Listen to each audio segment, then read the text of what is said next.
एक बार कौरवों ने, बाल्यकाल की बात है, कौरवों ने गधा को पीले कपड़ा पहना करके, पीले वस्त्र में ढक करके और युधिष्ठिर के मार्ग में छोड़ दिया।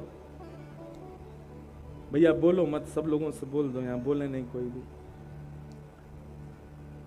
तो कौरवों ने पीले वस्त्र में ढक करके गधा को छोड़ दिया। युधिष्ठिर जी महाराज भ्रमण करते करते गए और अपने नियम के अनुसार पीत देखते ही उन्होंने प्रणाम किया।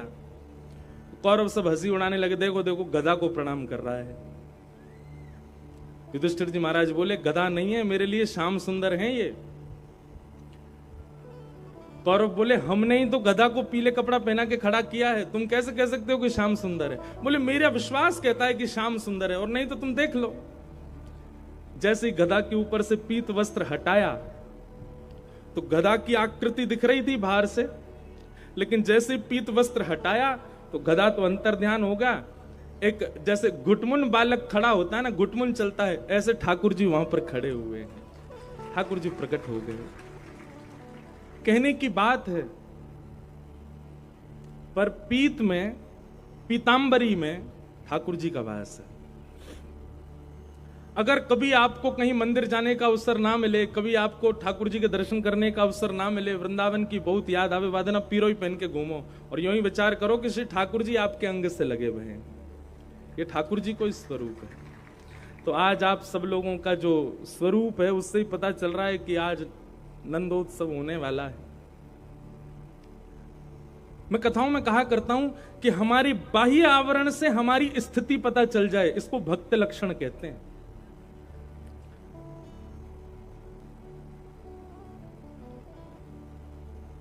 एक ऑरा बनाता है व्यक्ति, एक वातावरण बनाता हुआ चलता है व्यक्ति। भक्त का वातावरण कैसा होना चाहिए? उस भक्त की उपस्थिति से आसपास वालों के चित्त में भी कृष्ण भक्ति प्रकट हो जाए, तब समझो कि वो भक्त है। मीराबाई बहुत सुंदर थी, इतनी सुंदर थी कि महाराज कोटि कोटि नवरत्नों को भी वार दिया जाए मीराबाई पर तो भी कम पड़े, इतनी सुंदर थी मीराबाई। पर मीराबाई का स्वरूप सौंदर्य कैसा था?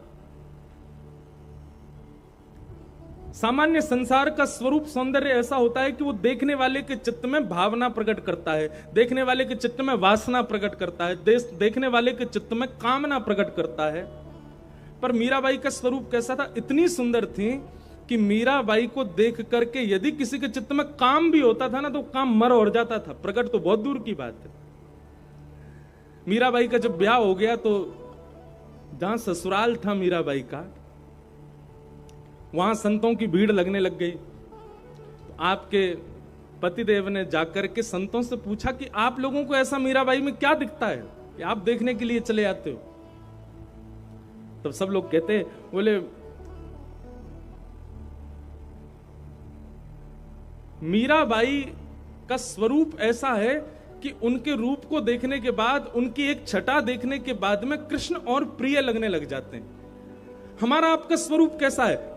हमारी आपकी सुंदरता देख के सामने वाला हमसे रीझेगा, पर हमारी आपकी सुंदरता देख के ठाकुर जी से रीझ जाए, ऐसा स्वरूप किसका होता है? ये भक्त का ही हो सकता है।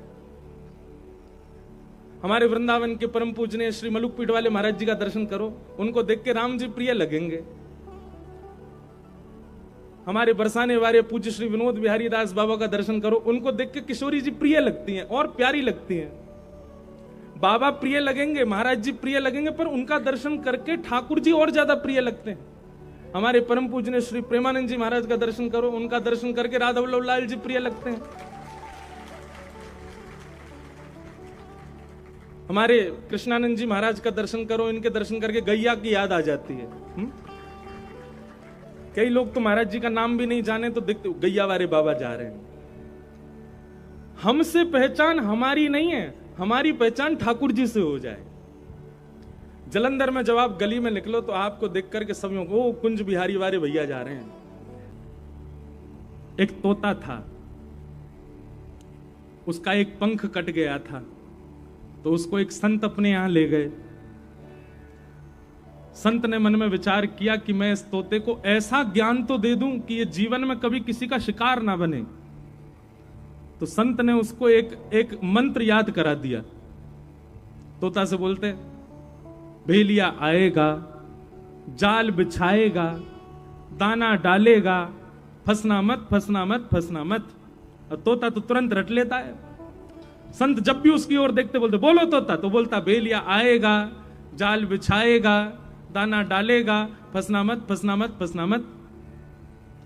संत बोलते अब इसको तुम याद कर लो अच्छे से। तोता ने याद कर लिया, आते जाते हर समय बस यही बोलता भेलिया आएगा, जाल बिछाएगा, दाना डालेगा, फंसना मत, फंसना मत, फंसना मत। संत बोले अब इसको कोई शिकार नहीं कर सकता, अब ये ज्ञानी हो गया। महापुरुष अपना कमंडल उठाए यात्रा पर निकल गए, तोता को छोड़ गए एक डाल पर। और तोता तो यही बोलता है भेलिया आएगा, जाल बिछाएगा, दाना डालेगा, फंसना मत। इतने में ही एक शिकारी आया, उसने देख लिया तोता। तोता को देखते ही महाराज जैसे ही उसने जाल बिछाया तो तोता ऊपर से बोला भेलिया आएगा, जाल बिछाएगा, दाना डालेगा, फंसना मत, फंसना मत, फंसना मत। भेलिया को लगा ओहो ज्ञानी तोता है, ये तो सब जानता है।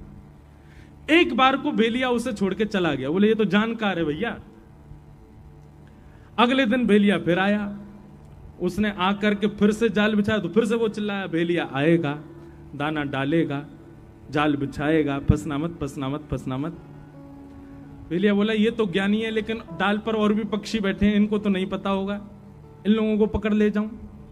अब की बार जैसे ही उसने दाना डाला, दाना डालती सबसे पहले वही उड़ा जो गा रहा था, भेलिया आएगा, जाल बिछाएगा, दाना डालेगा, फंसना मत, फंसना मत, फंसना मत। भेलिया ने कहा ओहो रट्टू तोता है, केवल याद कर लिया है, इसको पता नहीं है इसका मतलब। ये जो बोल रहा है वो अपने कहने वाले शब्दों के अर्थ नहीं जानता है, केवल बोलना जानता है। और जैसे ही वो आकर के जाल पर बैठ करके दाना चुगने लगा, भेलिया ने जाल पकड़ा, उसको कमर पर टांगा, तब भी वो कमर पर टंगा टंगा भी बोल रहा है भेलिया आएगा, जाल बिछाएगा, दाना डालेगा, फंसना मत, फंसना मत, फंसना मत। भेलिया ने घर ले जाकर के महाराज उसकी सब्जी बनाने के लिए जैसे चक्कू उठाया तब भी बोला भेलिया आएगा, जाल बिछाएगा, दाना डालेगा, फंसना मत, फंसना मत, फंसना मत। यही स्थिति हो गई है हमारी और आपकी। हमको याद तो हो गया है हनुमान चालीसा, लेकिन हमारे जीवन में कर्म रूपी भेलिया जब आता है और हमारे साथ में खूब उपद्रव करता है, तब हम गाते तो भूत पिशाच निकट नहीं आवे, महावीर जब नाम सुनावे, नासरो घर सब पीरा, जपत निरंतर हनुमत वीरा, जंगर दे हनुमान चुरावे मनकम। लेकिन कर्म जानता है कि ये इसको मतलब नहीं पता है, ये केवल रटना जानता है, केवल रट लिया है। तो रटने से फायदा केवल इतना होगा कि एक बार आपके दुष्कर्म आपको छोड़ देंगे, ये जान के कि आपको ज्ञान होगा। लेकिन वो कर्म दोबारा जब लौट करके आएंगे, देखेंगे इसने तो केवल रट रखा है, जानता कुछ भी नहीं है। तब उसी के चंगुल में आप सब कुछ जानते हुए भी फंस जाओ। इसलिए भैया ये कथाएं क्यों होती हैं, ये संत जन क्यों अपना गला फाड़ फाड़ करके आप सबके बीच में प्रवचन कर रहे हैं, ताकि आप इन गूढ़ रहस्यों को जानो, समझो, पहचानो, ताकि केवल बाह्य, केवल रटने से काम नहीं चलेगा। उसका भीतरी ज्ञान जो है वही आपके मन को और वही आपकी बुद्धि को शांति प्रदान करेगा, वही आपके कर्म रूपी उस राक्षस से लड़ने का बल प्रदान करेगा। कर्म राक्षस नहीं है, पर कर्म कई बार हमको अज्ञानी जानकर के बहुत प्रगाढ़ हो जाता है, बहुत प्रबल हो जाता है, और उसकी प्रगाढ़ता, उसकी प्रबलता, उसकी निर्दयता के हम शिकार बन जाते हैं अज्ञान के कारण। इसलिए भैया सत्संग रोज किया करो, रोज सुना करो, कुछ ना कुछ नया ही मिलता है आपको। तो उस दिन हम आएंगे मंगलवार को, सब लोग इकट्ठे होना, सुबह 10:30 बजे हनुमान चालीसा का पाठ करेंगे। उसके बाद आप लोगों का नियम है कि आप हनुमान चालीसा अर्थ सहित याद कीजिए, बच्चों को याद कराइए, और हर मंगलवार एकजुट होकर के इस प्रकार हनुमान चालीसा के पाठ कीजिए। और भैया अपने पंजाब को बचा लीजिए, ये साडा पंजाब है, ऐसे बोलेंगे ना, साडा मतलब अपना ना, और ब्रजभाषा हम बोले जी हमारो पंजाब है। कौन को पंजाब है? हमारो। तो भैया या हमारे पंजाब को न बचाओ। हमारे वृंदावन बिहारी लाल के सबसे ज्यादा प्रेमी पंजाब से ही है, सब पंजाब से आते हैं। हमारे बिहारी जी को अच्छो ना लगे भैया, आप सब लोग या तरीका के व्यसनन में पड़ जाओ, आप अपने कुल मर्यादा को त्याग दो, आप अपने धर्म को त्याग दो। बिहारी जी को कितना कष्ट होता होगा, बिहारी जी की प्रसन्नता के लिए या को करो, कि भैया अब जो बच्चे हैं उनको बचाए रखो और जो आवे वाले उनको भी बचाओ। सबको सम्मान करो पर अपने घर के रहो, ऐसी हमारी प्रार्थना है। बोले नाथ, जब इंद्र ने मेघमालाओं को आज्ञा की और गड़गड़ करके काले बादलों ने आकाश को घेर लिया, तब आपने धृत मंदर आपने एक पर्वत को उठाया। पर कैसे उठाया? बोले श्रीमुख चंद्र चकोर जय जय देव। हमारे पीछे श्रीनाथ जी दिख रहे हैं आपको? ये गिरधरधारी स्वरूप है ठाकुर जी का। नेत्र कहां है ठाकुर जी के? नीचे ऐसे खड़े हैं ठाकुर जी। तो ऐसे क्यों खड़े हैं? तो जयदेव महाप्रभु कहते हैं, बोले भगवान एक शिला के ऊपर खड़े हैं, हाथ में गिरिराज जी धारण कर रखे हैं, लाखों ब्रजवासी चारों ओर गिरिराज जी के नीचे ओट लेकर के खड़े हैं, लेकिन ठाकुर जी के ठीक सामने हमारी किशोरी जी खड़ी हैं, हमारी बरसाने वाली खड़ी हैं। ठाकुर जी ने जैसे गिरिराज जी धारण किए, सामने किशोरी जी को निहार रहे हैं, इसलिए ठाकुर जी के नेत्र नीचे हैं, किशोरी जी को देख रहे हैं। जयदेव महाप्रभु कहते हैं, बोले भगवान आपने 7 दिन 7 रात्रि पर्यंत गिरिराज जी धारण करके रखे, क्या इंद्र को पता नहीं चला कि आप भगवान हो? 21 किलोमीटर लंबा चौड़ा पर्वत कोई बालक उठा ले और देवता उसके बाद भी ये विचार नहीं कर पा रहे कि ये भगवान नहीं है? ऐसा हो नहीं सकता ठाकुर जी। इतने विशाल पर्वत को आपने वाम हंस की कन्नी उंगली के नख पर धारण कर लिया, देवताओं में तो अफरा तफरी मच गई थी। जयदेव महाप्रभु कह रहे हैं, और सब दौड़े दौड़े इंद्र के पास गए, बोले इंद्र अभी वर्षा बंद कर, देख नहीं रहा है कौन है? साक्षात परमात्मा है, उन्होंने ही नख पर गिरिराज जी धारण किए, कोई सामान्य बालक नहीं कर सकता, अरे कोई राक्षस भी ये नहीं कर सकता, ये साक्षात जगदीश्वर हैं, अभी वर्षा बंद कर दे, नहीं तो तेरा हाल अच्छा नहीं होगा। इंद्र ने तो वर्षा बंद करनी चाहिए, धीमी वर्षा जैसे ही होने लगी, सोई ठाकुर जी ने इंद्र की ओर देखा, बोले देख ना रहो है, श्री जी सामने खड़ी है हमारे, और श्री जी के दर्शन करवे को हमको सौभाग्य मिल रहा है, ऐसा सौभाग्य बार बार ना मिले। अरे इंद्र, जे श्री जी कभी कहीं को चली जाए, कभी कहीं को चली जाए, हमारे नेत्रन के आगे डटे ही ना है। आज जैसे तैसे तो तेरी या हरकत से श्री जी बिल्कुल सामने खड़ी है गई है, अब तो अपने सबरे भंडार लुटा दे। श्री जी जब तक सामने खड़ी रहे, मैं ऐसे ही खड़ा रहूंगा, गिरिराज धारण करके ही रहूंगा। जयदेव महाप्रभु कहते हैं, इंद्र को तो 7 मिनट में ही पता चल गया था कि आप भगवान हो, लेकिन 7 दिन 7 रात्रि वर्षा आपने जानबूझ के करवाई ताकि आप श्री जी को देख सको, ताकि आप किशोरी जी का दर्शन कर सको। श्री मुख चंद्र चकोर जय जय देव है। किशोरी जी को देखने के लिए ठाकुर जी ने गिरिराज जी उठाए। एक भाव। दूसरा भाव, ये वाम अंग जो है ना, ये श्री जी ही हैं, इसलिए ठाकुर जी की आह्लादनी शक्ति कौन है? किशोरी जी हैं। सब पूरा वृंदावन जानता है इस बात को। भगवान ने जितनी भी लीलाएं की, अब आप देखो रास पंचाध्याय की कथा सुनेंगे तो रास पंचाध्याय में भगवान जब अंतर ध्यान हो गए, तो अंतर ध्यान होते ही गोपियां सब रोती रोती कहां गई? किशोरी जी के पास गई, और तब किशोरी जी ने कृपा करके सब गोपियों को क्या प्रदान किया? गोपी गीत। और तब किशोरी जी की कृपा से गोपियों ने गोपी गीत गाया, तब ठाकुर जी पुनः प्रकट हुए और महाराज हुआ। तो महाराज किसने करवाया? श्री जी ने करवाया। गिरिराज लीला किसने करवाई? श्री जी ने करवाई। समस्त जितनी भी भगवान की लीलाएं हुई हैं, उसमें गोपनीय रूप से श्री जी ही हैं। फिर आप जिनका ये पत्र है, वो आगे कह रहे हैं कि बोले भगवान ने तो, या को मतलब तो ये है कि ठाकुर करें, श्री जी क्रेडिट ले जाएं, ठाकुर जी करें, हमारी श्यामाजू और सबरो बल ले जाएं, वाको सबरो श्रेय ले जाएं, ठाकुर जी। अब देखो दो बातें, वृंदावन वाले तो सब जाने कि भैया सब करवे वाली श्री जी हैं, लेकिन जिनको अभी वृंदावन में प्रवेश नहीं भयो, उनको ऐसा लगा कि ठाकुर जी कर रहे हैं। मतलब बाहर के लोगों को तो ऐसा लगा कि ठाकुर जी ने गिरिराज जी उठाए, ठाकुर जी ने लीला करी, पर जिनको प्रवेश वृंदावन में है चुका है, जिनको प्रवेश रस में है चुका है, जिनको प्रवेश रसकन के बीच में है चुका है, उनको भेद पता चल गया है।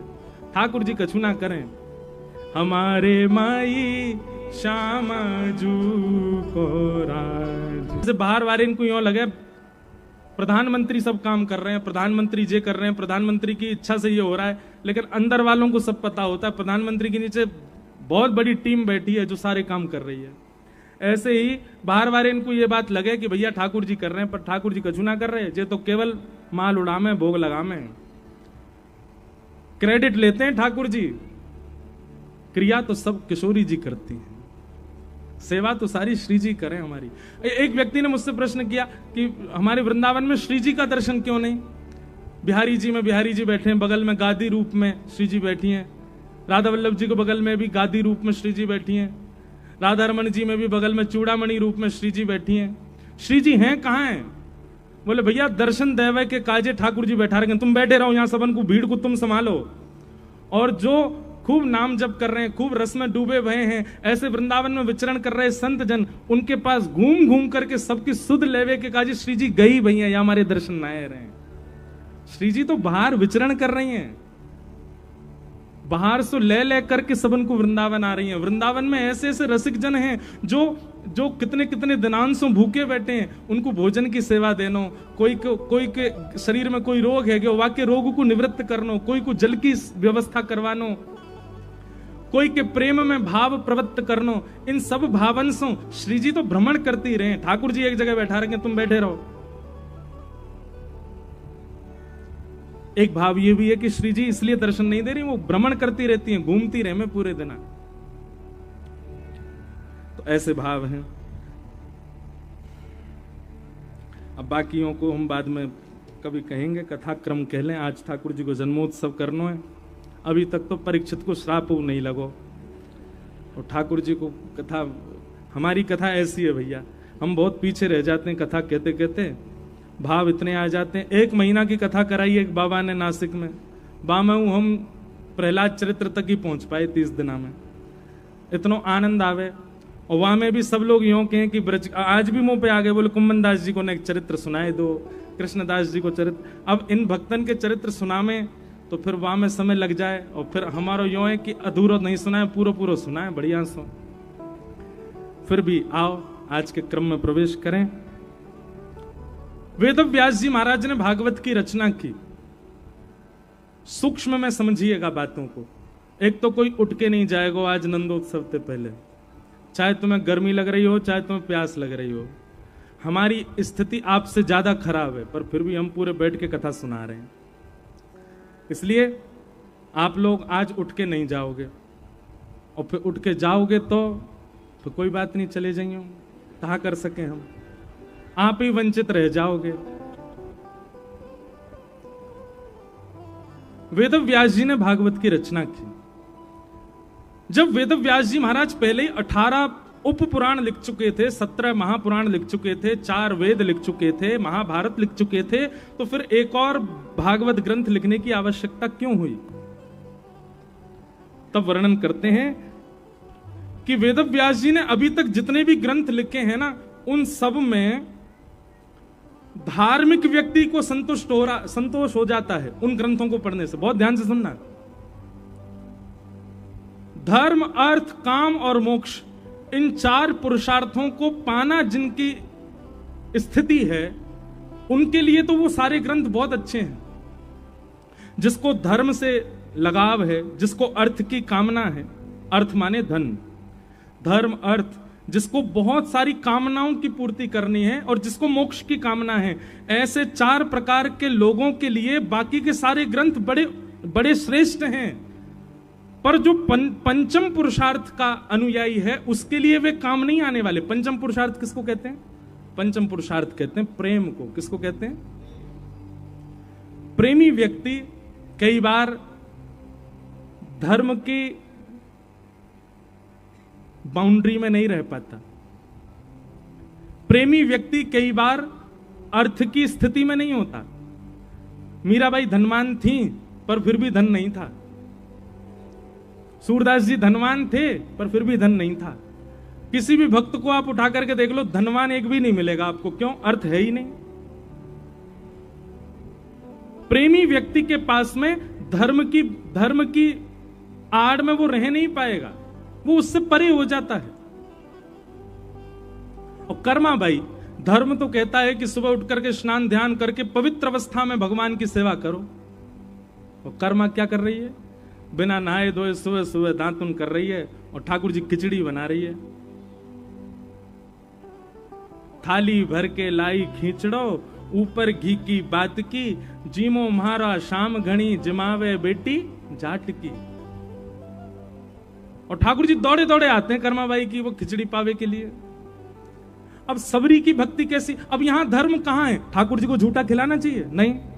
पर सबरी क्या कर रही है? बेर खाती है, चख के देखती है, अगर खट्टे होते हैं तो दूर फेंक देती है, मीठे होती है तो ठाकुर जी को दे दी, इसको पाओ। ठाकुर जी उसका झूठा पा लेते हैं। तो प्रेमी व्यक्ति जब हो जाता है ना, तो धर्म की कई बातों से ऊपर निकल जाता है। अर्थ की उसको इच्छा नहीं होती, धन की इच्छा नहीं होती प्रेमी व्यक्ति को। धर्म, अर्थ और तीसरी बात काम, संसारी कामना तो होती नहीं है प्रेमी की। उसकी तो केवल एक ही कामना है कि बस ठाकुर जी हमसे रीझे रहे हैं, ठाकुर जी हमारे प्रसन्न रहे, ठाकुर जी हमारे राजी रहे। उसकी एक ही कामना है। तो ना तो वो धर्म से बंधा है, ना वो अर्थ में बंधा है, ना वो कामना में बंधा। और सबसे अंतिम बात, प्रेमी भक्त को मोक्ष की भी कामना नहीं है। हमारे वृंदावन जाओ, ब्रजवासियों से पूछो मुक्ति चाहिए, तो ब्रजवासी कहेंगे मुक्ति उन्होंने सी खारी लागे भैया, हमें मुक्ति मुक्ति नहीं चाहिए, मुक्ति की कामना नहीं है। अरे कहां तक कहें, श्री उद्धव जी महाराज जब वृंदावन जाते हैं तो वृंदावन जाकर के विधाता के आगे झोली फैला करके कहते हैं मेरा पुनर्जन्म वृंदावन में हो जाए। विधाता कहने लगे उद्धव तुम बृहस्पति के शिष्य हो, तुम जानते हो कि मानव जन्म से मुक्त होने के लिए हम मानव बने हैं, हम संसार से मुक्त होने के लिए मानव। और तुम कह रहे हो कि मुझे दोबारा पृथ्वी पे भेज दो। बोले भेज दो, पर वृंदावन भेज दो, वृंदावन के तज हमें और कुछ नहीं चाहिए। वृंदावन की बात आ जाती, इतने सारे पद मेरे मन में घूमने लगते हैं। हमारे रसिकजन कहते हैं कि भैया वृंदावन तो बार बार मांगो ठाकुर जी से।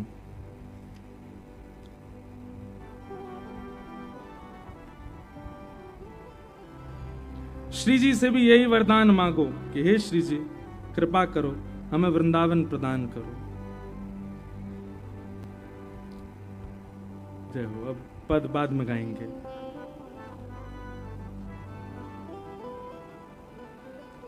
बोलो वृंदावन धाम की जय। हमारे श्री हरिराम व्यास जी, उन्होंने वृंदावन रस को खूब गाया। हरिराम व्यास जी कहते हैं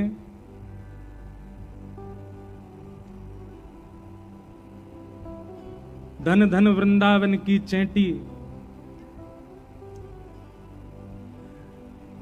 धन धन वृंदावन के बंदर, धन धन वृंदावन के मेढक, धन धन वृंदावन की मक्खी, धन धन वृंदावन के वृंदावन की डुकरिया, धन धन वृंदावन के पक्षी। एक अभय राम जी करके हुए हमारे वृंदावन में, उन्होंने वृंदावन को खूब भाव से कहा।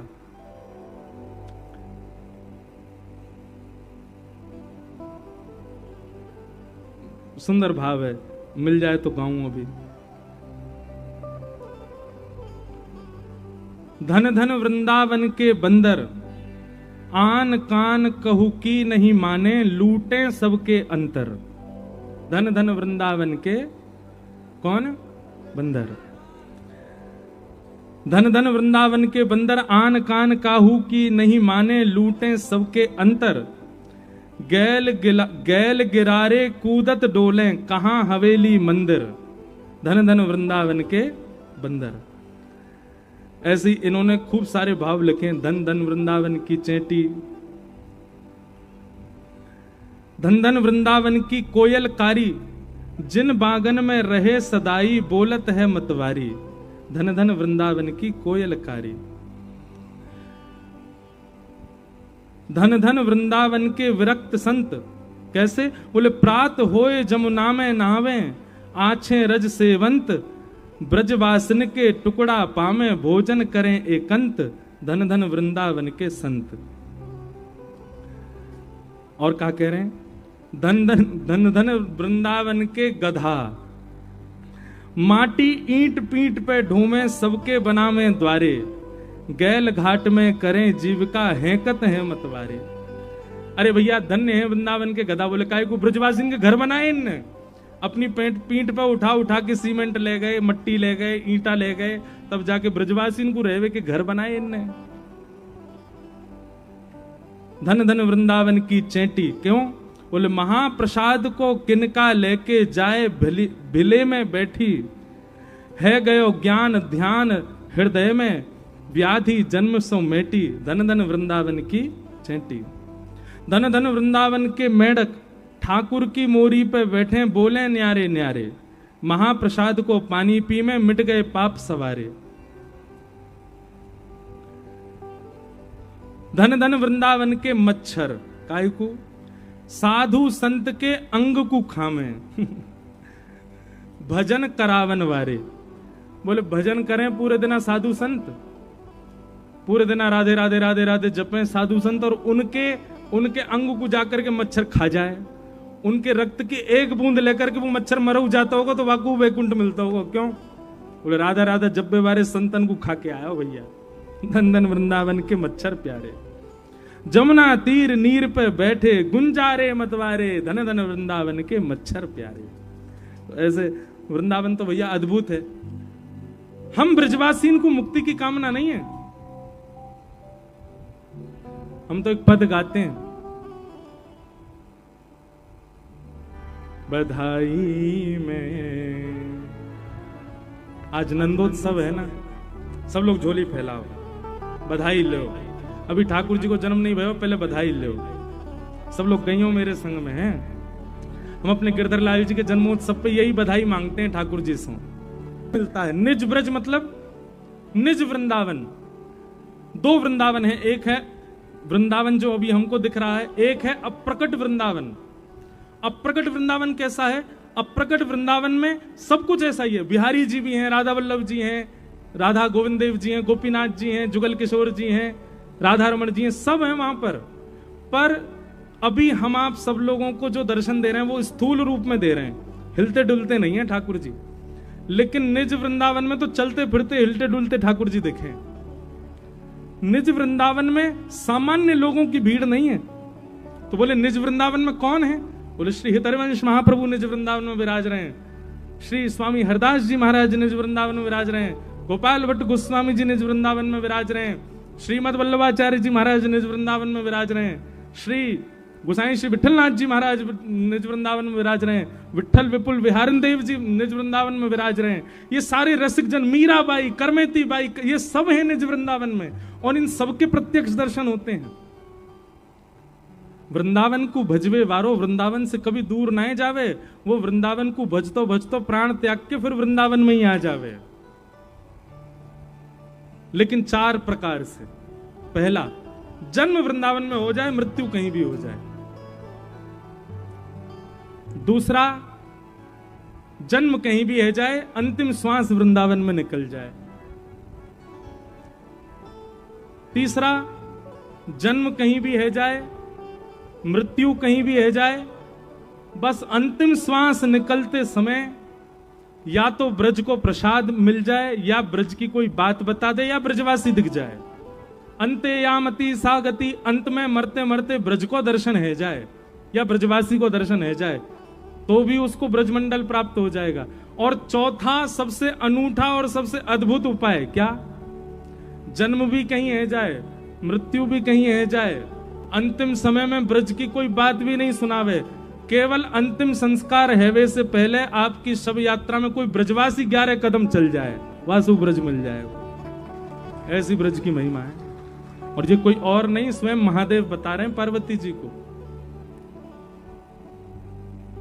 इतनी कृपा है ब्रज की। तो भैया ब्रजवासी मुक्ति की कामना ना करें, ब्रजवासी तो यूं के हमको फिरते ब्रज मिल जाए, बस यही चाहिए हमें।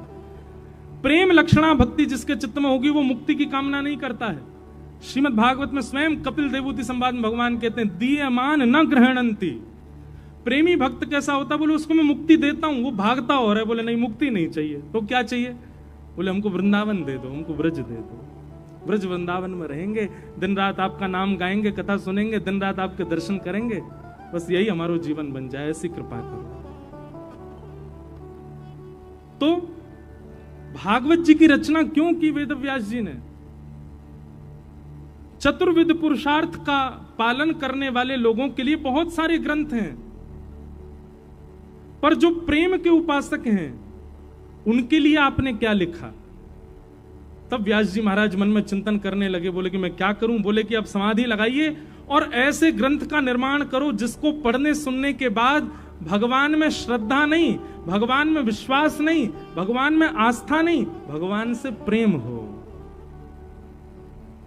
आस्था, विश्वास, श्रद्धा ये तो नास्तिकों की भी कई बार हो जाती है, पर ठाकुर जी से प्रेम हो जिस ग्रंथ को सुनकर के, ऐसा कोई ग्रंथ लिखिए वेदव्यास जी। तब वेदव्यास जी महाराज ने भगवान के प्रेम स्वरूप का चिंतन करते हुए 18वां पुराण लिखा, जिसका नाम है श्रीमद् भागवत महापुराण। देखो, मन जहां होता है ना, आपका तन वैसा ही हो जाता है। मन आपका कथा में होगा तो ना आपको भूख लगेगी, ना प्यास लगेगी, ना पाँव में दर्द होगा, ना पसीना की पता होगी। मन को लगा लो ठाकुर जी, बड़े भाव से सुनो। अजब कुमारी, रोज ज्वर चढ़ता था उनका, ज्वर उतरे नहीं किसी औषधि से। उन्होंने पिताजी से कहा, पिताजी ये रोग ऐसे नहीं जाएगा, मुझे आप वृंदावन भेज दो और मैं सदा के लिए वृंदावन रहूं, वहीं ठाकुर जी की सेवा करूं। चाकर रहसू बाग लगासू, नित उठ दर्शन पासू, वृंदावन की कुंज गलन में हरि की लीला गासू। श्याम मने चाकर राखो जू, हरि जी मने चाकर राखो जू। पिताजी मुझे वृंदावन भेज दो। पिता राजा थे, मना कर दिया, बोले बिल्कुल नहीं, तुझे दर्शन करने जाना है, तू चली जा, सेना तेरे साथ जाएगी, दर्शन कर, 2-4 दिन रुक, वापस आ जा, रुकने के लिए नहीं। क्या कहेंगे लोग, राजा की बेटी राजकुमारी वृंदावन बस गई, वहां जाकर दासियों की तरह रहती है। पिता ने आज्ञा नहीं दी। अजब कुमारी 4 दिन के लिए वृंदावन आई। बहुत ध्यान से सुनना। और वो मंदिर में पीछे खड़ी होती है सबसे, और दूर खड़ी खड़ी ठाकुर जी के सामने रोते हुए कहती है, श्रीनाथ जी के सामने, पिताजी तो नहीं मान रहे, आप मान जाओ। 2 ही ऑप्शन है मेरे पास, या तो मुझे यहां बसा लो या फिर आप मेरे साथ चल दो, क्योंकि मैं आपके बिना नहीं रह सकती। पर ठाकुर जी तो बड़े ऐंठीले हैं ना, यूं ही खड़े रहे, कुछ करते थोड़ी है, चाहे कितना रो कितना फिपियाओ इनके आगे, यूं ही खड़े रहेंगे, कोई इन पे दया तो आती नहीं इनको बिल्कुल भी।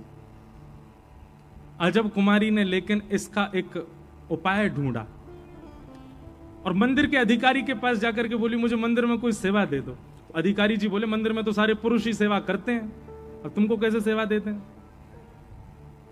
बहुत प्यार प्रार्थना की तो अधिकारी जी बोले, अच्छा तुमको कुछ कला आती है, नाचना आता है, गाना आता है, कुछ आता है तुम पे? बोले, मैं राजकन्या हूं, राजकुमारी हूं, राजकुमारियों को ज्यादा ऐसे नाचना गाना वो नहीं है, हमारे पिताजी को पता चल गया तो बहुत नाराज होंगे। तो बोले, फिर क्या क्या करोगी ठाकुर जी, क्या कुछ तो करो सेवा। तो उसने कहा, मुझे चौसर खेलना बहुत बढ़िया आता है, मैं ठाकुर जी के संग चौसर खेलूं। तो बोले, हाँ तुम यही किया करो, तुम ठाकुर जी के साथ चौसर खेला करो।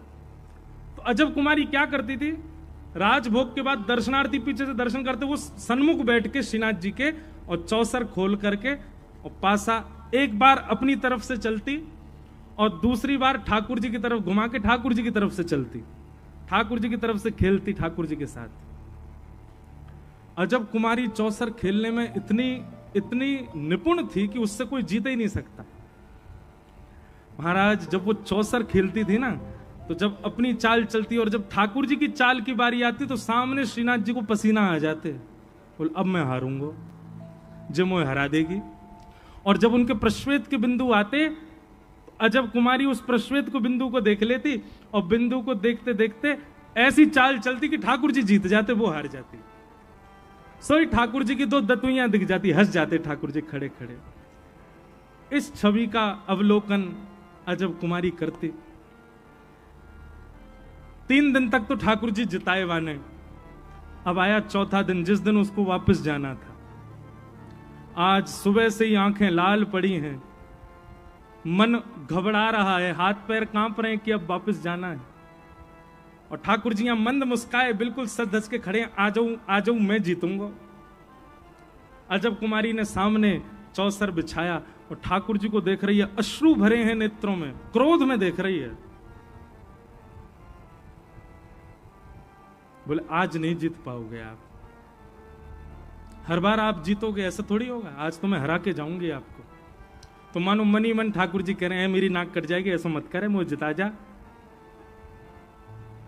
अजब कुमारी बोली आज नहीं जिताऊंगी, आज तो आपको हारना ही पड़ेगा। और अजब कुमारी ने ऐसी ऐसी चाल खेली, ऐसी ऐसी चाल खेली, और दिना तो प्रश्वेत आते ठाकुर जी को, आज तो पूरे वस्त्र ही गीले है पसीना आते। ठाकुर जी घबरा रहे हैं, बोले आज हरा देगी जी, आज नहीं मानेगी।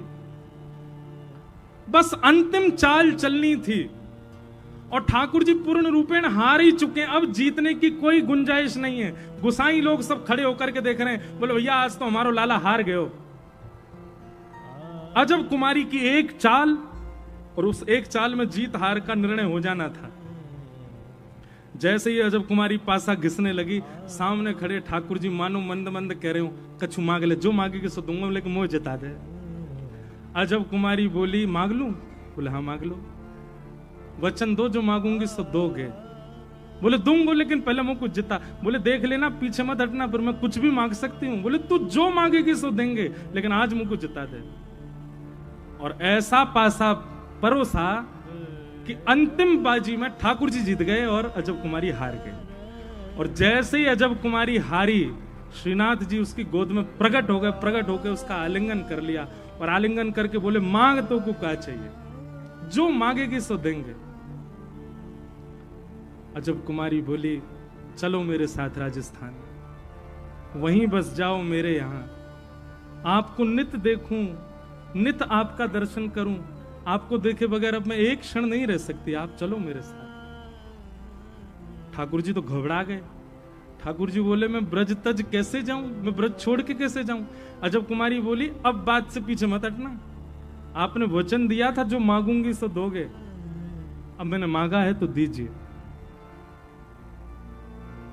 और उसी अजब कुमारी के लिए हमारे गिरिराज धरण श्री श्रीनाथ जी श्री गोवर्धन से उदयपुर के पास नाथ द्वारा में जाके विराजमान हो गए। पूछरी के लौथा की प्यारे, ऐसे हमारे श्रीनाथ जी जिस ब्रज का कभी त्याग नहीं करते ठाकुर जी, उस ब्रज का त्याग भी एक भक्त वैष्णव के प्रेम भाव से कर लिया। अब बताओ